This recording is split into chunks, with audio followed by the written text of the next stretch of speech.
नीतीश कुमार की party Janata Dal United ने 5 सुझाव दिए थे और उस पांचों सुझावों को मान लिया गया। तो जब पांचों सुझावों को मान लिया गया तो अब कोई कारण नहीं रहता है कि वो केंद्र सरकार का विरोध करते। हमने गुलाम गौ साहब से खुद भी बात की, पूछा कि क्या आप इस्तीफा देंगे। उन्होंने कहा कि नहीं, मैं इस्तीफा नहीं दूंगा, क्योंकि हमने 5 सुझाव दिए थे और पांचों को मान लिया गया, तो इस्तीफा देने का सवाल नहीं। 5 सुझाव दिया गया था जनता दल यूनाइटेड के द्वारा, जिसे केंद्र ने मान लिया। 5 सुझाव में पहला सुझाव था कि जमीन राज्य का मसला है और उसे बना रहने दिया जाए, अर्थात उस पर जो भी काम होगा वो राज्य सरकार की जो नीतियां हैं, नियम हैं, उन्हीं के तहत किया जाएगा। पहला सुझाव तो यह था। दूसरा था कि कानून पूर्व की तारीख से प्रभावी नहीं हो, कानून पूर्व की तारीख से प्रभावी नहीं हो, यह भी मान लिया गया। तीसरा और महत्वपूर्ण सुझाव था कि अगर वक्फ की संपत्ति पर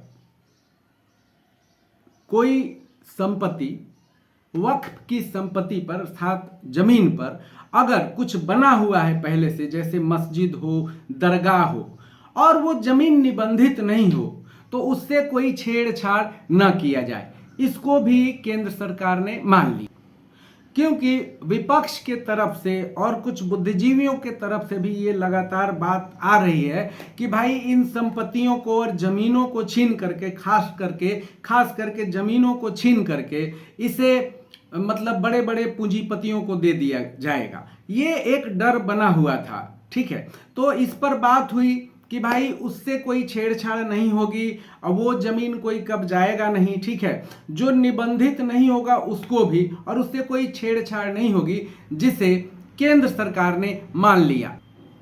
उनका चौथा सुझाव ये था कि वक्फ की जो संपत्तियां हैं उससे विवाद जो जुड़ा हुआ है,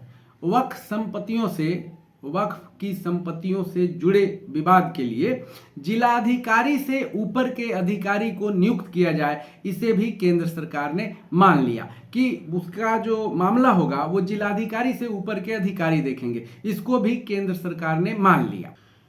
जो पांचवी मांग थी या सुझाव, जनता दल यूनाइटेड की जो पांचवी मांग थी वो ये थी कि वक्फ संपत्तियों के डिजिटाइजेशन के लिए, ठीक है, 6 महीने का समय जो दिया गया है उसे आगे बढ़ाया जाना चाहिए। इसको भी केंद्र सरकार ने मान लिया।